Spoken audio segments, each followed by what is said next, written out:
أعوذ بالله من الشيطان الرجيم بسم الله الرحمن الرحيم اقترب للناس حسابهم وهم في غفلة معرضون ما يأتيهم من ذكر من ربهم محدث إلا استمعوه وهم يلعبون لاهية قلوبهم وسروا النجوى الذين ظلموا هل هذا إلا بشر مثلكم أفتأتون السحر وأنتم تبصرون قال ربي يعلم القول في السماء والأرض وهو السميع العليم بل قالوا أضغاث أحلام بل افتراه بل هو شاعر وليأتنا بآية كما أرسل الأولون ما آمنت قبلهم من قرية أهلكناها أفهم يؤمنون وما أرسلنا قبلك إلا رجالا نوحي إليهم فاسألوا أهل الذكر إن كنتم لا تعلمون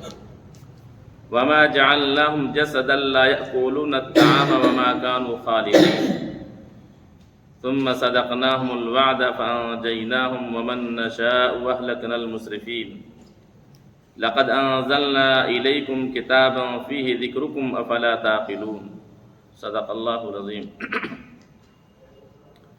یہ سورۃ الانبیاء ہے، اس کی 1 سے لے کر 10 تک میں نے تلاوت کی ہے، اور یہ سورۃ الانبیاء بھی مکی صورتوں میں شمار ہوتا ہے، یہ بھی مکی صورت ہے۔ حضرت عبداللہ بن مسعود رضی اللہ عنہ فرماتے ہیں کہ سورہ مریم،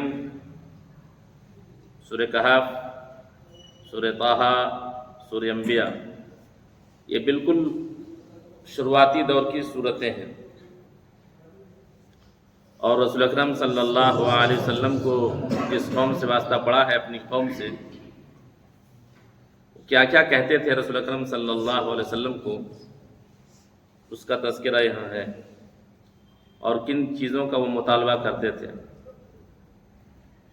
اقترب للناس حسابهم وهم في غفلة معرضون، لوگوں کے لیے حساب کا وقت قریب آ چکا ہے۔ وَهُمْ فِي غَفْلَةٍ مُعْرِضُونَ، اور وہ لوگ غفلت میں اعراض کیے جا رہے ہیں، کوئی پرواہ نہیں، سنی انسنی کر دی، کوئی فکر نہیں کہ ہم کو حساب دینا۔ یہ جو اللہ تعالیٰ نے زندگی دی ہے، اس زندگی کا وہ حساب لے گا یا نہیں لے گا، اور ایک دن تو حساب کا آنا طے ہے۔ لیکن ہر شخص کی ایک الگ قیامت ہے، جس کی موت آ گئی قیامت آ گئی اس کی، سارے اس کے اعمال تو بند ہو گئے نا، چلا گیا یہاں سے۔ تو اگر کہ قیامت نہ بھی آئی ہے تو موت تو آنی ہے نا، اور قبر میں سوال جواب تو ہوگا، تو اس کے لیے کون سی تیاری کی؟ فرمایا اقترب للناس، لوگوں کے لیے حساب کا وقت قریب آ چکا ہے۔ وہم فی غفلۃ معرضون، اور وہ غفلت میں اعراض کیے جا رہے ہیں۔ ما یأتیہم من ذکر من ربہم محدث الا استمعوہ وہم یلعبون، نہیں آتی ہے ان کے پاس ان کے رب کی طرف سے کوئی نئی بات، الا استمعوہ وہم یلعبون، مگر جب بھی کوئی یعنی نئی صورت، نئی آیت نازل ہوتی ہے تو سنتے ہیں تو کھیلتے ہوئے، لاؤبالی پن میں سن رہے ہیں، ہنس رہے ہیں، یہ نہیں سمجھتے کہ کس کا کلام ہے، کچھ نہیں سمجھتے، بس انہیں سن لیا، ہنس لیا، بول لیا، ٹھٹھا کر لیا، چل دی۔ تو فرمایا کہ جب بھی ان کے سامنے ان کے رب کی طرف سے کوئی نئی آیت، نئی بات، اللہ تعالیٰ کی طرف سے جب کوئی بات نازل ہوتی ہے تو جب بھی سنتے ہیں، کیا کرتے ہوئے سنتے ہیں؟ وہم یلعبون، کھیلتے ہوئے۔ لاہیۃ قلوبہم، اور ان کے دل تو کھیل کے خوگر ہو گئے ہیں، بالکل ان کے دل غافل ہو گئے ہیں، کچھ ایسا نہیں پڑتا۔ وَأَسَرُّ النَّجْوَى، اور سرگوشیاں کرتے ہیں، چپکے چپکے باتیں کرتے ہیں، آہستہ آہستہ باتیں کرتے ہیں. کون لوگ؟ الذین ظلموا، جن لوگوں نے ظلم کیا. سرگوشی کس سے کرتے ہیں؟ نبی صلی اللہ علیہ وسلم نے کسی کو سمجھایا، بتلایا، قرآن کی آیت سنائی، دین کو سمجھایا، دیکھ لیا ابو جہل نے، ابو لہب نے، عتبہ نے، اچھا کنارے لے گئے. اس کے پیچھے تم لگے ہو، کون ہے وہ؟ جانتے بھی ہو؟ حل ھذا الا بشر مثلکم، کچھ تو عقل رکھو، سمجھو. ارے تمہاری طرح وہ تو انسان ہے نا. حل ھذا، کیا تم دیکھتے نہیں ہو؟ الا بشر مثلکم، مگر وہ تمہاری طرح ایک انسان ہے. کچھ تو سوچو سمجھو، کس کی بات سن رہے ہو؟ کس کی بات مان رہے ہو؟ افتأتون السحر وانتم تبصرون، اور تم لوگ بالکل جادو میں پڑے ہوئے ہو. وانتم تبصرون، اور تم تو بالکل جانتے بوجھتے ہو، سمجھدار انسان ہو، عقل والے ہو. تبصرون کا تب بصرہ کے مطلب ہوتا ہے دیکھنا. اس سے پہلے بھی کئی دفعہ میں بتا چکا ہوں کہ بصرہ کے مطلب کیا ہے؟ دیکھنا. اور نظرہ کے مطلب، اردو میں بھی تو ہم بولتے ہیں نظر نہیں آ رہا کیا؟ اردو میں بولتے کہ نہیں نا نظر، تو وہی عربی والا نا نظر نا. نظرہ کے مطلب بھی دیکھنا، بصرہ کے مطلب بھی دیکھنا، اور رآ یرا رأین و رؤیتن کے مطلب بھی دیکھنا، اور ایک زار یزور زیارتن کے مطلب بھی دیکھنا. لیکن سب میں فرق ہے کہ نہیں ہے؟ کہ رآ یرا رأین و رؤیتن کے مطلب ہوتا ہے دیکھنا، لیکن کیسے دیکھنا، کس چیز کو دیکھنا، کہاں سے دیکھنا. رآ یرا رأین و رؤیتن کے مطلب ہوتا ہے کسی چیز کو دور سے دیکھنا. جیسے ہم لوگ بولتے ہیں نا، دو ہی ٹائم بولتے ہیں، دو وقت میں. ایک رمضان کا جس دن چاند دکھتا ہے، اور ایک آخری 29 رمضان کو. سمجھتے نہیں لیکن بولتے ضرور. رؤیت ہلال کمیٹی نے اعلان کر دیا ہے، بولتے کہ نہیں بولتے اردو میں؟ رؤیت ہلال کمیٹی نے اعلان کر دیا کس چیز کا؟ چاند. رآ یرا رأین کے مطلب دیکھنا. تو چاند کو کہاں سے جا کے دیکھتے ہیں؟ چندریان کی طرح سے اس پر سوار ہو کے جاتے ہیں کیا؟ دور سے دیکھنا. چاند کو کہاں سے دیکھتے ہیں؟ دور سے دیکھتے ہیں. کسی چیز کو دور سے جب دیکھا جاتا ہے تو اس کو کہا جاتا ہے رآ یرا رأین و رؤیتن، دور سے دیکھنا. اور جیسے ہوا کہ کہاں آپ کی زیارت میں بھی کر لوں، تو بعض لوگ کہتے ہیں زیارت کا مطلب کسی مزار کی زیارت کرنا. وہ تو ہے ہی. زیارت کا مطلب ہے قریب سے دیکھنا. جیسے قرآن میں نا لہاکم التکاثر حتی زرتم المقابر، تو زارا یزرو کے مطلب قریب سے دیکھنا. اور نظرہ نارمل، کسی چیز پر نظر پڑ کے دیکھ لیں ٹھیک. اور بصرہ بالکل دل، دماغ، سوچ فکر کے ساتھ ساتھ کسی چیز کو آدمی دیکھ رہا، غور کر رہا، اس کو کیا کہتے ہیں؟ بصرہ. تو یہی آیا وانتم تبصرون، اور تم تو جانتے بوجھتے ہو، دیکھتے ہو، سمجھتے ہو، اور تم پھر بھی جادو میں پڑے جا رہے ہو. رسول اکرم صلی اللہ علیہ وسلم کو کیا کہا؟ جادوگر کہا. تو جو کچھ لاتے ہیں ابھی آگے بھی کہا. اب بتائیے کہ رسول اکرم صلی اللہ علیہ وسلم کو کیا کہہ رہے ہیں؟ جادوگر. جو کچھ سناتے ہیں وہ جادو کر دیتے ہیں، نظر باندھ دیتے ہیں. نبی صلی اللہ علیہ وسلم کو تکلیف ہوگی کہ نہیں ہوگی؟ کیسی تکلیف ہوگی؟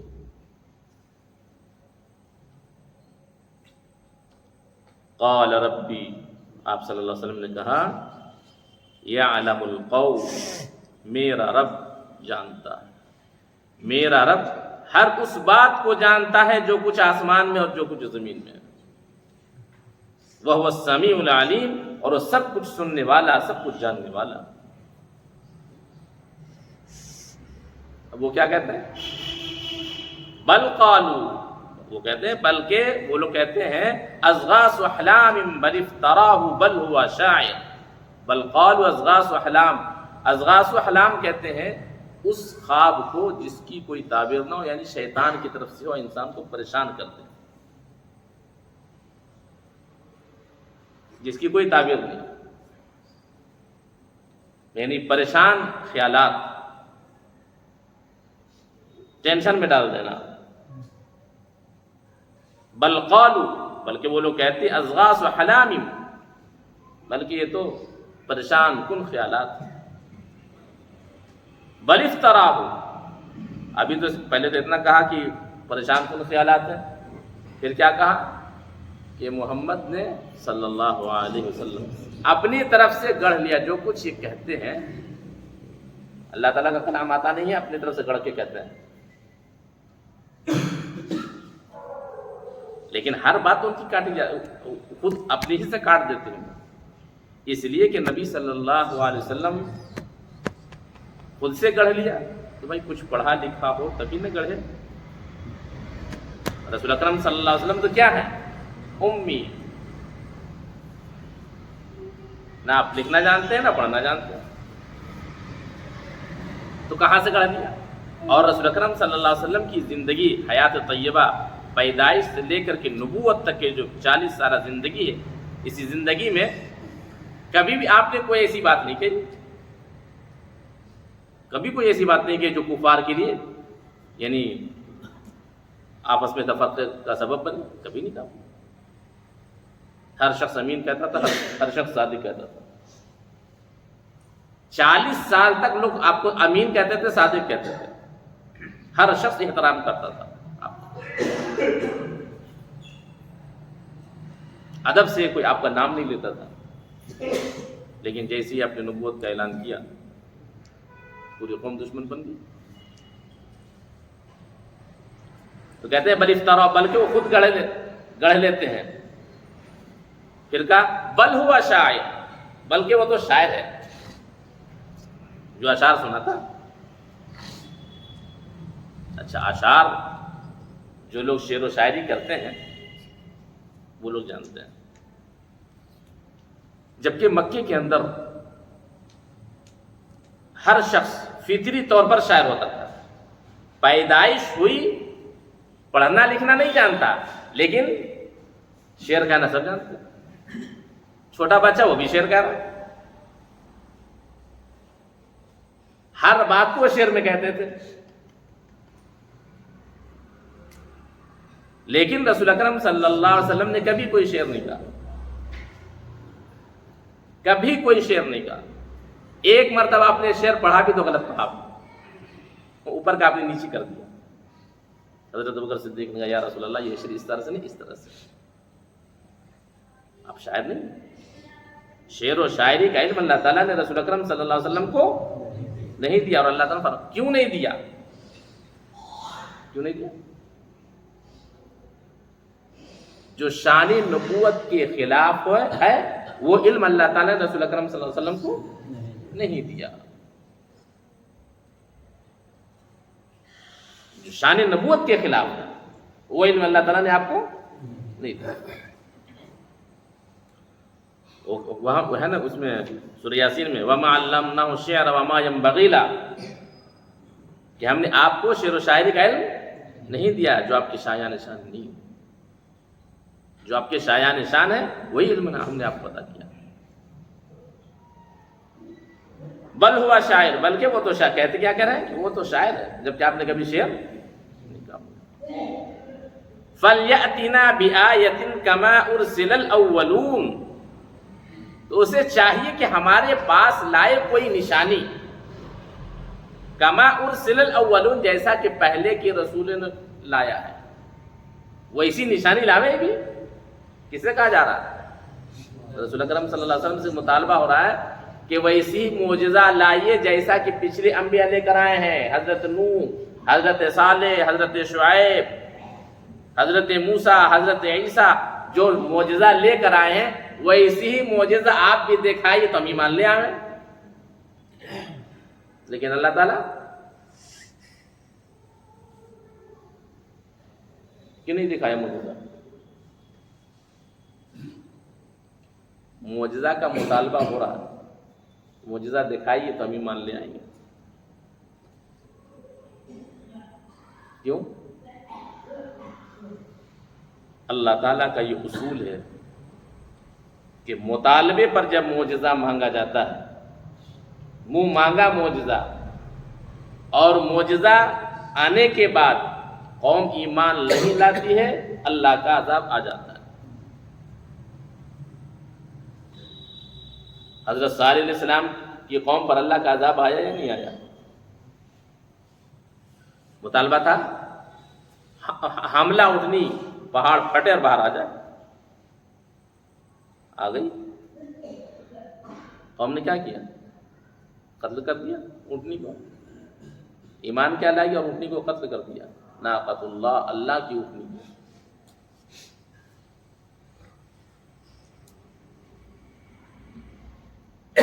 قوم عاد پر اللہ کا عذاب آیا نہیں آیا؟ قوم لوط پر اللہ کا عذاب آیا نہیں آیا؟ معجزہ کا مطالبہ، اسی معجزہ کا مطالبہ ہوا اور دکھا دیا، کیا ایمان نہیں لائی، اللہ کا عذاب آ گیا. لیکن یہاں اس امت مرحومہ پر اللہ تعالیٰ کا احسان ہے، اس کا کرم ہے کہ ہم معجزہ کا مطالبہ ہوتا رہا، لیکن اللہ تعالیٰ نے کہا کہ معجزہ نہیں دکھائیں. حصی معجزہ نہیں، علمی معجزہ تو اللہ تعالیٰ نے دے دیا. قرآن سے بڑا معجزہ کوئی نہیں ہے قیامت تک کی.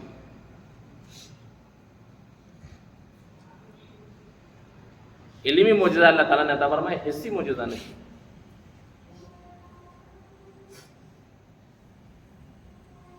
اور اللہ تعالیٰ نے آگے جو کہا ہے ما آمنت قبلہم من قریۃ اہلکناہا، ان سے پہلے کے گاؤں والے ایمان نہیں لائے. اہلکناہا، ہم نے ان کو ہلاک کر دیا. افہم یؤمنون، کیا ایمان لے آئیں گے؟ جس طرح سے پچھلی قوموں نے نبی کو جھٹلایا، معجزات کو جھٹلایا، ایمان نہیں لائے، اللہ کا عذاب آ گیا. اسی طرح سے یہ بھی جو معجزات کا مطالبہ کر رہے ہیں کہ معجزات دکھلائیے، یہ افہم یؤمنون، کیا ایمان لے آئیں گے؟ یہ ایمان نہیں لائیں گے. وَمَا أَرْسَلْنَا قَبْلَكَ إِلَّا رِجَالًا نُوحِي إِلَيْهِمْ فَاسْأَلُوا أَهْلَ الذِّكْرِ إِن كُنتُمْ لَا تَعْلَمُونَ. اور ہم نے آپ کو نہیں بھیجا رسول بنا کر مگر رجالن، مردوں میں سے. یعنی جتنے انبیاء آئے ہیں تمام کے تمام انبیاء کیا ہیں؟ مرد ہیں. اور کیا ہے؟ انسان ہے. نوحی الیہم، ہم ان کی طرف وحی کرتے تھے. یعنی جتنے انبیاء آئے سب کیا ہے؟ مرد ہیں اور انسان ہے، کوئی دوسری مخلوق نہیں. اس لیے کہ انسان کی ہدایت کے لیے اللہ تعالیٰ نے کس کو بھیجا ہے؟ ظاہر سے بات ہے، انسان اگر زمین پر فرشتے بستے تو ان کی ہدایت کے لیے، ان کو سمجھانے کے لیے، راہ راست پر لانے کے لیے اللہ تعالیٰ فرشتوں کو بھیجتا نبی بنا کر. یہاں تو انسان بستے ہیں نا. اور پھر دیکھیں نا رسول اکرم صلی اللہ علیہ وسلم کے والد، ماں، باپ، بھائی، بہن، رشتہ دار، خاندان ہے یا نہیں؟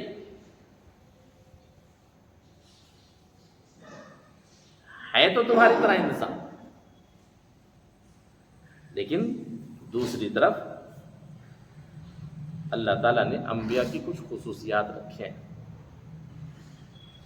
جیسے ہم لوگ کہتے ہیں نا، ایک رکشہ چلانے والا اور ایک ہوائی جہاز چلانے والا، دونوں برابر ہوتا ہے کیا؟ بھائی دونوں تو ہے انسان ہی نہ ہے، لیکن کیا دونوں برابر ہیں؟ اسی طرح سے پوری انسانیت کے اندر سب سے اوپر جو اللہ تعالیٰ رکھا وہ انبیاء کو رکھا. فَاسْأَلُوا، اب یہاں جو بات اللہ تعالیٰ نے کہی فَاسْأَلُوا أَهْلَ الذِّكْرِ إِن كُنتُمْ لَا تَعْلَمُونَ، کہ پوچھ لو اہل ذکر سے، اہل علم سے، ان کنتم لا تعلمون، جو کچھ تم نہیں جانتے ہو اہل علم سے، اہل ذکر سے تم پوچھ لو۔ کیا مطلب؟ مطلب یہ ہے کہ کفار مکہ سے یہ کہا جا رہا ہے کہ ہم نے جتنے نبی کو بھیجا ہے مردوں ہی میں سے نبی بنایا ہے، اور انہی کی طرف ہم نے وحی کی ہے۔ تم نہیں جانتے ہو تو تم جاتے ہو اہل کتاب کے پاس جاتے ہو نا، یہود کے پاس جاتے ہو، نصارہ کے پاس جاتے ہو، تو ان سے پوچھ لو کہ حضرت موسیٰ کون تھے، حضرت عیسیٰ کون تھے، حضرت عزیر کون تھے، حضرت الیاس کون تھے، پوچھ لو ان سے۔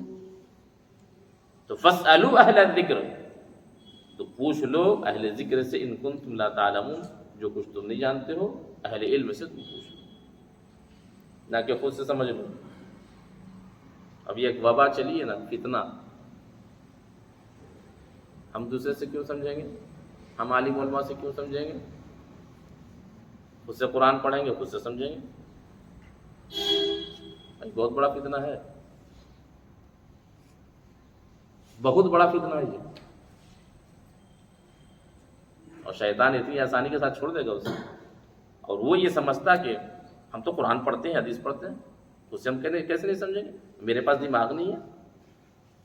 یقیناً دماغ ہے، تو پھر کیوں جاتے ہو میڈیکل کالج میں ڈاکٹری پڑھنے کے لیے، اور انجینئرنگ کالج میں انجینئر بننے کے لیے؟ گھر بیٹھے کیوں نہیں انجینئر بن جاتے ہو؟ گھر بیٹھے انجینئر بن جاؤ، گھر بیٹھے ڈاکٹر بن جاؤ، کتابیں منگا لو، پڑھ لو، ڈاکٹر بن جاؤ، اور پھر یوٹیوب پر دیکھ دیکھ کر کے آپریشن کرنا بھی سیکھ جاؤ، سرجری کرنا۔ ایک صاحب نے کیا تھا اسی، ان کی بیوی کا معاملہ تھا، اور یوٹیوب پر دیکھ دیکھ کر کے ڈاکٹر بن گئے، اب بیوی کا پیٹ پھاڑ دیا، کیا ہوگا؟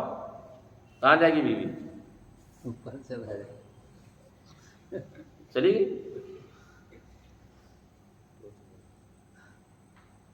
اسی طرح سے دین اگر سیکھنا ہوگا تو اہل علم سے، اہل ذکر سے، علماء سے، جو جان رہا اس سے، نہ کہ خود سے پڑھا ہم تو سمجھ رہے، پڑھا تھوڑا سا اور اسی کو سمجھ رہے کہ ہم بہت کچھ سمجھ گئے۔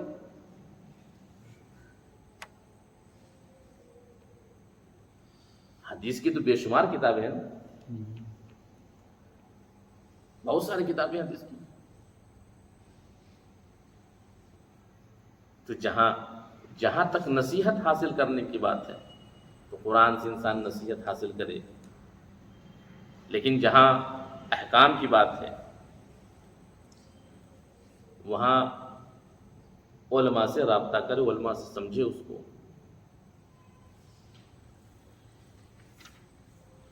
وَمَا جَعَلْنَاهُمْ جَسَدًا لَا يَأْكُلُونَ الطَّعَامَ وَمَا كَانُوا خَالِدِينَ، اور ہم نے ان کے جسم کو نہیں بنایا ہے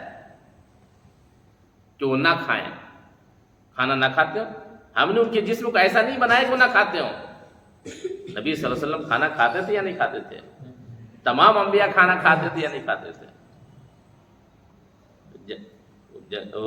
غزوہ خندق کے موقع پر رسول اکرم صلی اللہ علیہ وسلم کے پاس ایک صحابی آئے نا، اور کہا یا رسول اللہ، بھوک کی شدت سے بہت برا حال ہو رہا ہے۔ انہوں نے اپنا کرتا اٹھا کر کے دکھایا، اور یا رسول اللہ دیکھ لیجیے، پیٹ پر میں نے پتھر باندھ رکھے ہیں۔ تو آپ صلی اللہ علیہ وسلم نے فرمایا کہ میرا دیکھ لو۔ آپ صلی اللہ علیہ وسلم نے اپنا کرتا اٹھا کر دکھایا، آپ صلی اللہ علیہ وسلم کے پیٹ پر 2 پتھر باندھے ہوئے۔ نبی صلی اللہ علیہ وسلم کو کیا بھوک نہیں لگتی تھی؟ بھوک لگتی تھی۔ ایک رات حضرت عائشہ رضی اللہ عنہ فرماتی ہیں رسول اکرم صلی اللہ علیہ وسلم چارپائی کی جو پٹی جو ہوتی ہے اس پٹی سے آپ نے اپنا پیٹ لگا لیا تھا، نیند نہیں آ رہی۔ بھوک سے نیند آتی ہے؟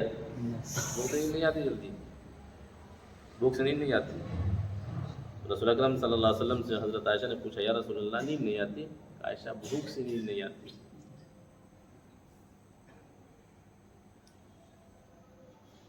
تو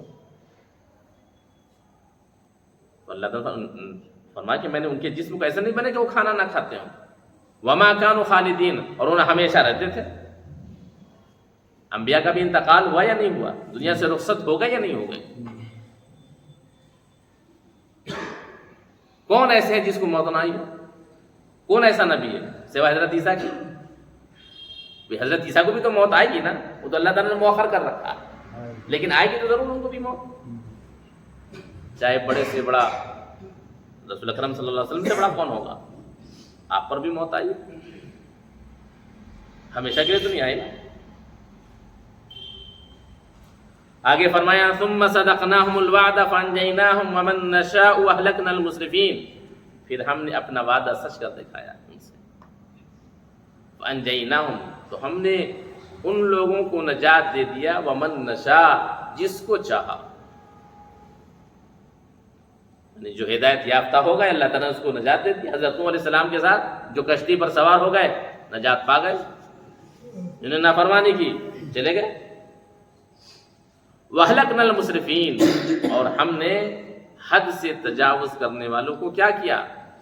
ہلاک کر دیا. لَقَدْ أَنزَلْنَا إِلَيْكُمْ كِتَابًا فِيهِ ذِكْرُكُمْ أَفَلَا تَعْقِلُونَ. یہ آیت بڑی اہم ہے. اس آیت کو اگر بار بار آدمی پڑھے اور غور کرے، لَقَدْ أَنزَلْنَا، اس کتاب کو تمہارے لیے نازل کیا ہے. کیوں نازل کیا؟ فِيهِ ذِكْرُكُمْ، اس میں تمہارا ذکر ہے، اس میں تمہارا ذکر ہے. روایت میں آتا ہے نا کہ رسول اکرم صلی اللہ علیہ وسلم نے فرمایا الا انا ستکون فتنۃ، خبردار رہو کہ قریب فتنہ آنے والا ہے. حضرت علی رضی اللہ تعالیٰ فرماتے ہیں کہ میں نے پوچھا مل مخرج منہا یا رسول اللہ، اس فتنے سے بچیں گے کیسے، نکلیں گے کیسے؟ تو اللہ کے رسول صلی اللہ علیہ وسلم نے فرمایا کتاب اللہ، اللہ کی کتاب. ایک تو یہ ہے کہ اس میں تمہارا ذکر ہے، تمہارے لیے نصیحت ہے، کس طرح سے زندگی گزارنا ہے یہ ہے. اور ایک یہ کہ تمہارے آئندہ آنے والے جو حالات ہوں گے قیامت تک، اس حالات میں تم اپنے آپ کو کیسے بچاؤ گے اور اس سے کیسے نپٹو گے، اس سے اپنے آپ کو کس طرح سے محفوظ رکھو گے، اس کے اندر سب موجود ہے. کس کے اندر؟ قرآن کے. اور اللہ کے رسول صلی اللہ علیہ وسلم نے فرمایا ان اللہ یرفع بهذا الکتاب اقواما ویضع به آخرین، کہ اللہ تعالیٰ ایک قوم کو اس کے ذریعے سے بلندی عطا فرماتا ہے اور ایک قوم کو اس کے ذریعے سے پست میں ڈال دیتا ہے. جو اس کو اپنا پیشوا، رہبر، رہنما، آئیڈیل بناتا، اللہ تعالیٰ اس کو بلندی عطا فرماتا، اور جس نے اس کو پس پشت ڈال دیا اللہ تعالیٰ نے اس کو ذلیل کر دیا. ایک رہنے دیجیے، باقی انشاءاللہ آئندہ ہفتے اللہ ہم سب کو سمجھتا فرمائے. سبحان اللہ بحمدہ ونشہد ان لا الہ الا انت نستغفرک والحمد للہ رب